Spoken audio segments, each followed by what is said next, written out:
పాడే జోలపాట అమృతాని కన్నతి అనంట.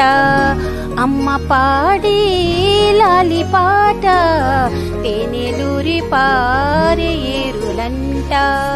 నిండు జాబిలి చూపించి రెండు బుగ్గల గిల్లేసి, నిండు జాబిలి చూపించి కోకితి బుగ్గన గిల్లేసి, ఉగ్గుని పెట్టి ఊయలూపే అమ్మ లాలన. ఊపిరి పూసి నూరేళ్ళ నిండు దీవినా అమ్మ పాడే జోలపాట అమృతాని కన్నతి అనంట.